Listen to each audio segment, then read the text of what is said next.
बिल्वाष्टकम् श्री गणेशाय नमः। त्रिदलं त्रिगुणाकारं त्रिनेत्रं च त्रयायुधं त्रिजन्म पापसंहारम् एकबिल्वं शिवार्पणम्। त्रिशाखैर्बिल्वपत्रैश्छिद्रे कोमले शुभे श्रीपूजां करिष्यामि एकबिल्वं शिवार्पणम्। अखण्डबिल्वपत्रेण पूजिते नन्दिकेश्वरे शुध्यन्ति सर्वपापेभ्यो एकबिल्वं शिवार्पणम्। शालिग्रां शिलामेकां विप्राणां जातो अपरयेत् सोमयज्ञ महापुण्यम् एकबिल्वं शिवार्पणम्। तन्तिकोटिसहस्राणि वाजपेयशतानि च कोटिकन्या महादानम् एकबिल्वं शिवार्पणम्। लक्ष्म्यास्तन्त उत्पन्नं महादेवस्य च प्रियं बिल्ववृक्षं प्रयच्छामि एकबिल्वं शिवार्पणम्। दर्शनं बिल्ववृक्षस्य स्पर्शनं पापनाशनम् अघोरपापसंहारम् एकबिल्वं शिवार्पणम्। काशीक्षेत्रनिवासं च कालभैरवदर्शनं प्रयागमाधवं दृष्ट्वा एकबिल्वं शिवार्पणम्। मूलतो ब्रह्मरूपाय मध्यतो विष्णुरूपिणे अग्रतः शिवरूपाय एकबिल्वं शिवार्पणम्। बिल्वाष्टकमिदं पुण्यं ये पठेत् सन्निधौ सर्वपापविनिर्मुक्तः शिवलोकमवाप्नुयात्। त्रिदलं त्रिगुणाकारं त्रिनेत्रं च त्रयायुधं त्रिजन्म पापसंहारम् एकबिल्वं शिवार्पणम्। त्रिशाखैर्बिल्वपत्रैश्छिद्रे कोमले शुभे श्रीपूजां करिष्यामि एकबिल्वं शिवार्पणम्। अखण्डबिल्वपत्रेण पूजिते नन्दिकेश्वरे शुध्यन्ति सर्वपापेभ्यो एकबिल्वं शिवार्पणम्। शालिग्रां शिलामेकां विप्राणां जातो अपरयेत् सोमयज्ञ महापुण्यम् एकबिल्वं शिवार्पणम्। तन्तिकोटिसहस्राणि वाजपेयशतानि च कोटिकन्या महादानम् एकबिल्वं शिवार्पणम्। लक्ष्म्यास्तन्त उत्पन्नं महादेवस्य च प्रियं बिल्ववृक्षं प्रयच्छामि एकबिल्वं शिवार्पणम्। दर्शनं बिल्ववृक्षस्य स्पर्शनं पापनाशनम् अघोरपापसंहारम् एकबिल्वं शिवार्पणम्। काशीक्षेत्रनिवासं च कालभैरवदर्शनं प्रयागमाधवं दृष्ट्वा एकबिल्वं शिवार्पणम्। मूलतो ब्रह्मरूपाय मध्यतो विष्णुरूपिणे अग्रतः शिवरूपाय एकबिल्वं शिवार्पणम्। बिल्वाष्टकमिदं पुण्यं ये पठेत् सन्निधौ सर्वपापविनिर्मुक्तः शिवलोकमवाप्नुयात्। त्रिदलं त्रिगुणाकारं त्रिनेत्रं च त्रयायुधं त्रिजन्म पापसंहारम् एकबिल्वं शिवार्पणम्।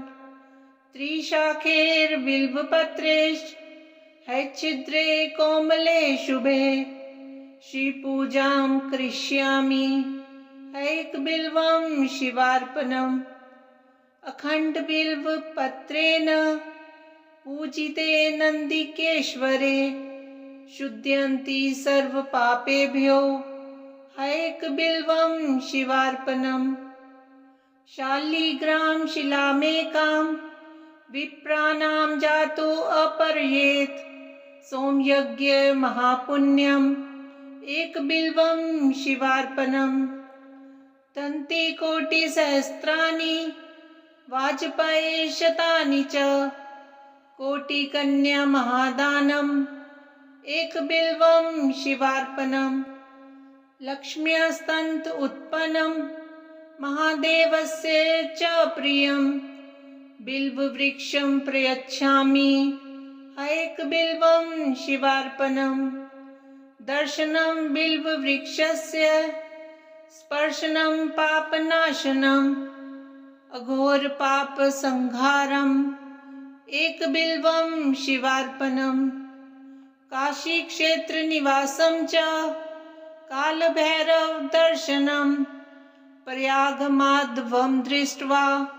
एकबिल्वं शिवार्पणम् मूलतो ब्रह्मरूपाय मध्यतो विष्णुरूपिणे अग्रतः शिवरूपाय एकबिल्वं शिवार्पणम् बिल्वाष्टकमिदं पुण्यं ये पठेच्व सन्निधौ सर्वपापविनिर्मुक्तः शिवलोकमवाप्नुयात् त्रिदलं त्रिगुणाकारं त्रिनेत्रं च त्रयायुधं त्रिजन्मपापसंहारम् एकबिल्वं शिवार्पणम् त्रिशाखैर्बिल्वपत्रैश्च हैच्छिद्रे कोमले शुभे श्रीपूजां करिष्यामि एकबिल्वं शिवार्पणम् अखण्डबिल्वपत्रेण पूजिते नन्दिकेश्वरे शुद्ध्यन्ति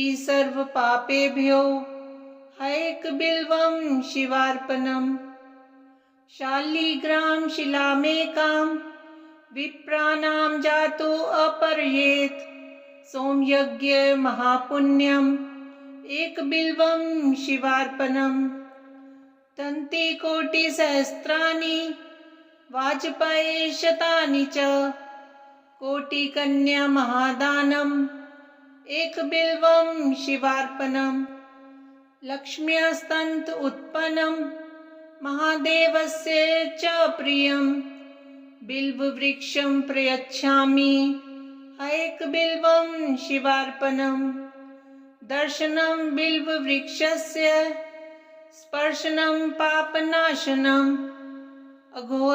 अघोरपापसंहारम् एकबिल्वं शिवार्पणम् काशीक्षेत्रनिवासं च कालभैरवदर्शनम् प्रयागमाधवं दृष्ट्वा एकबिल्वं शिवार्पणम् मूलतो ब्रह्मरूपाय मध्यतो विष्णुरूपिणे अग्रतः शिवरूपाय एकबिल्वं शिवार्पणम् बिल्वाष्टकमिदं पुण्यं ये पठेच्व सन्निधौ सर्वपापविनिर्मुक्तः शिवलोकमवाप्नुयात् त्रिदलं त्रिगुणाकारं त्रिनेत्रं च त्रयायुधं त्रिजन्मपापसंहारम् एकबिल्वं शिवार्पणम् त्रिशाखैर्बिल्वपत्रैश्च हैच्छिद्रे कोमले शुभे श्रीपूजां करिष्यामि एकबिल्वं शिवार्पणम् अखण्डबिल्वपत्रेण पूजिते नन्दिकेश्वरे शुद्ध्यन्ति सर्वपापेभ्यो एकबिल्वं शिवार्पणम् शालिग्राम शिलामेकां विप्राणां जातो अपर्येत सोमयज्ञ महापुण्यम् एकबिल्वं शिवार्पणम् तन्तिकोटिसहस्राणि वाजपेयशतानि च कोटिकन्या महादानम् एकबिल्वं शिवार्पणम् लक्ष्म्यास्तन्त उत्पन्नम् महादेवस्य च प्रियम् बिल्ववृक्षं प्रयच्छामि एकबिल्वं शिवार्पणम् दर्शनं बिल्ववृक्षस्य स्पर्शनं पापनाशनम् अघोरपापसंहारम् एकबिल्वं शिवार्पणम् काशीक्षेत्रनिवासं च कालभैरवदर्शनम् प्रयागमाधवं दृष्ट्वा एकबिल्वं शिवार्पणम् मूलतो ब्रह्मरूपाय मध्यतो विष्णुरूपिणे अग्रतः शिवरूपाय हैकबिल्वं शिवार्पणम् बिल्वाष्टकमिदं पुण्यं ये पठेच्व सन्निधौ सर्वपापविनिर्मुक्तः शिवलोकमवाप्नुयात्। त्रितलं त्रिगुणाकारं त्रिनेत्रं च त्रयायुधं त्रिजन्मपापसंहारम् एकबिल्वं शिवार्पणम् त्रिशाखैर्बिल्वपत्रैश्च हैच्छिद्रे कोमले शुभे श्रीपूजां करिष्यामि हैकबिल्वं शिवार्पणम् अखण्डबिल्वपत्रेण पूजिते नन्दिकेश्वरे शुध्यन्ति सर्वपापेभ्यो हैकबिल्वं शिवार्पणम् शालिग्राम शिलामेकां विप्राणां जातो अपरयेत् सोमयज्ञ महापुण्यम् एकबिल्वं शिवार्पणम् तन्तिकोटिसहस्राणि वाजपेयशतानि च कोटिकन्या महादानम् एकबिल्वं शिवार्पणम् लक्ष्म्यास्तन्त उत्पन्नं महादेवस्य च प्रियं बिल्ववृक्षं प्रयच्छामि हैकबिल्वं शिवार्पणम् दर्शनं बिल्ववृक्षस्य स्पर्शनं पापनाशनम् अघोरपापसंहारम् एकबिल्वं शिवार्पणम् काशीक्षेत्रनिवासं च कालभैरवदर्शनम् प्रयागमाधवं दृष्ट्वा एकबिल्वं शिवार्पणम् मूलतो ब्रह्मरूपाय मध्यतो विष्णुरूपिणे अग्रतः शिवरूपाय हैकबिल्वं शिवार्पणम् बिल्वाष्टकमिदं पुण्यं ये पठेच्व सन्निधौ सर्वपापविनिर्मुक्तः शिवलोकमवाप्नुयात्। त्रितलं त्रिगुणाकारं त्रिनेत्रं च त्रयायुधं त्रिजन्मपापसंहारम् एकबिल्वं शिवार्पणम् त्रिशाखैर्बिल्वपत्रैश्च हैच्छिद्रे कोमले शुभे श्रीपूजां करिष्यामि हैकबिल्वं शिवार्पणम् अखण्डबिल्वपत्रेण पूजिते नन्दिकेश्वरे शुध्यन्ति सर्वपापेभ्यो हैकबिल्वं शिवार्पणम् शालिग्राम शिलामेकां विप्राणां जातो अपरयेत् सोमयज्ञ महापुण्यम् एकबिल्वं शिवार्पणम् तन्तिकोटिसहस्राणि वाजपेयशतानि च कोटिकन्या महादानम् एकबिल्वं शिवार्पणम् लक्ष्म्यास्तन्त उत्पन्नं महादेवस्य च प्रियं बिल्ववृक्षं प्रयच्छामि हैकबिल्वं शिवार्पणम् दर्शनं बिल्ववृक्षस्य स्पर्शनं पापनाशनम् अघोरपापसंहारम् एकबिल्वं शिवार्पणम् काशीक्षेत्रनिवासं च कालभैरवदर्शनम् प्रयागमाधवं दृष्ट्वा एकबिल्वं शिवार्पणम् मूलतो ब्रह्मरूपाय मध्यतो विष्णुरूपिणे अग्रतः शिवरूपाय हैकबिल्वं शिवार्पणम् बिल्वाष्टकमिदं पुण्यं ये पठेच्व सन्निधौ सर्वपापविनिर्मुक्तः शिवलोकमवाप्नुयात्। त्रिदलं त्रिगुणाकारं त्रिनेत्रं च त्रयायुधं त्रिजन्म पापसंहारम् एकबिल्वं शिवार्पणम्। त्रिशाखेर्बिल्वपत्रेश्च हैच्छिद्रे कोमले शुभे श्रीपूजां करिष्यामि हैकबिल्वं शिवार्पणम्। अखण्डबिल्वपत्रेण पूजिते नन्दिकेश्वरे शुध्यन्ति सर्वपापेभ्यो हैकबिल्वं शिवार्पणम्। शालिग्राम शिलामेकां विप्राणां जातो अपरयेत् सोमयज्ञ महापुण्यम् एकबिल्वं शिवार्पणम्। तन्ते कोटिसहस्राणि वाजपेयशतानि च कोटिकन्या महादानम् एकबिल्वं शिवार्पणम्। लक्ष्म्यास्तन्त उत्पन्नं महादेवस्य च प्रियं बिल्ववृक्षं प्रयच्छामि हैकबिल्वं शिवार्पणम्। दर्शनं बिल्ववृक्षस्य स्पर्शनं पापनाशनम् अघोरपापसंहारम् एकबिल्वं शिवार्पणम्। काशीक्षेत्रनिवासं च कालभैरवदर्शनम् प्रयागमाधवं दृष्ट्वा एकबिल्वं शिवार्पणम्। मूलतो ब्रह्मरूपाय मध्यतो विष्णुरूपिणे अग्रतः शिवरूपाय हैकबिल्वं शिवार्पणम्। बिल्वाष्टकमिदं पुण्यं ये पठेत् सन्निधौ सर्वपापविनिर्मुक्तः शिवलोकमवाप्नुयात्। त्रिदलं त्रिगुणाकारं त्रिनेत्रं च त्रयायुधं त्रिजन्म पापसंहारम् एकबिल्वं शिवार्पणम्।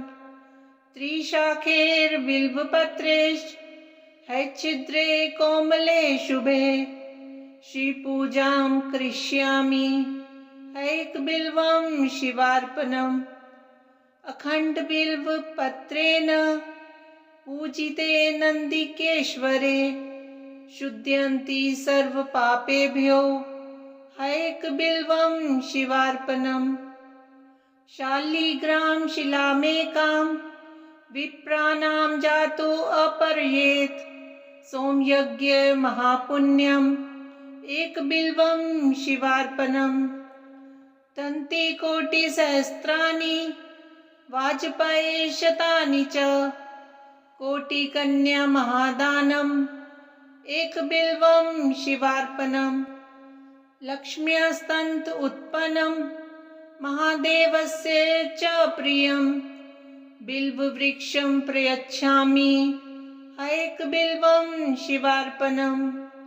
दर्शनं बिल्ववृक्षस्य स्पर्शनं पापनाशनम् अघोरपापसंहारम् एकबिल्वं शिवार्पणम्।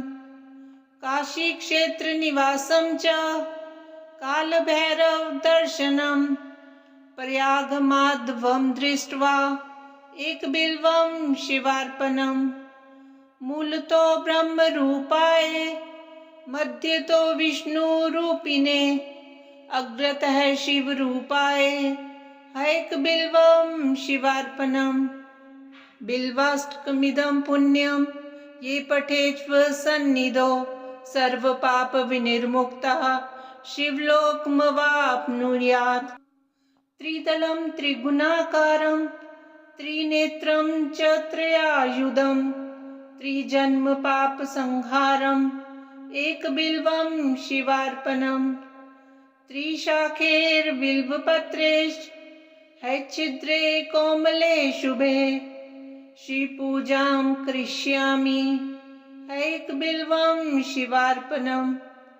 अखण्डबिल्वपत्रेण पूजिते नन्दिकेश्वरे शुध्यन्ति सर्वपापेभ्यो हैकबिल्वं शिवार्पणम्। शालिग्राम शिलामेकां विप्राणां जातो अपरयेत् सोमयज्ञ महापुण्यम् एकबिल्वं शिवार्पणम् तन्तिकोटिसहस्राणि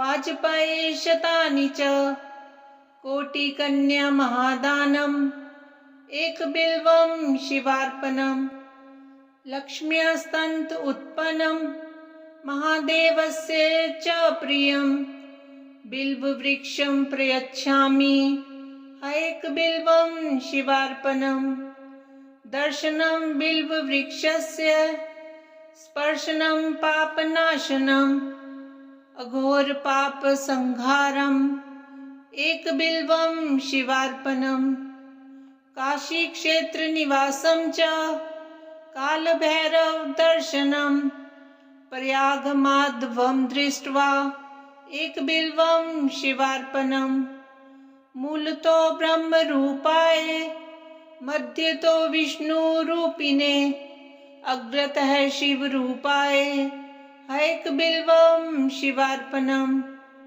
बिल्वाष्टकमिदं पुण्यं ये पठेष्व सन्निधौ सर्वपापविनिर्मुक्तः शिवलोकमवाप्नुयात्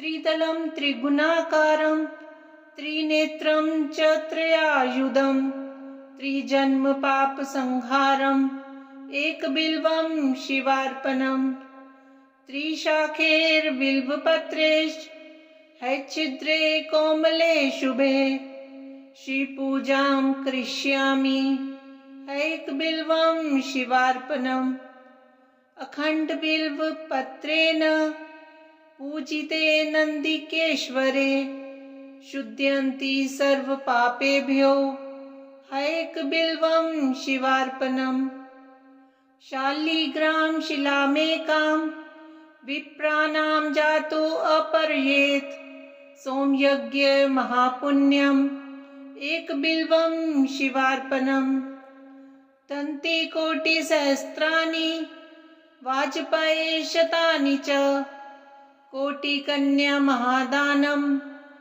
एकबिल्वं शिवार्पणम् लक्ष्म्यास्तन्त उत्पन्नं महादेवस्य च प्रियं बिल्ववृक्षं प्रयच्छामि एकबिल्वं शिवार्पणम् दर्शनं बिल्ववृक्षस्य स्पर्शनं पापनाशनम् अघोरपापसंहारम् एकबिल्वं शिवार्पणम् काशीक्षेत्रनिवासं च कालभैरवदर्शनम् प्रयागमाधवं दृष्ट्वा एकबिल्वं शिवार्पणम् मूलतो ब्रह्मरूपाय मध्यतो विष्णुरूपिणे अग्रतः शिवरूपाय एकबिल्वं शिवार्पणम् बिल्वाष्टकमिदं पुण्यं ये पठेष्व सन्निधौ सर्वपापविनिर्मुक्तः शिवलोकमवाप्नुयात् इति बिल्वाष्टकं सम्पूर्णम्।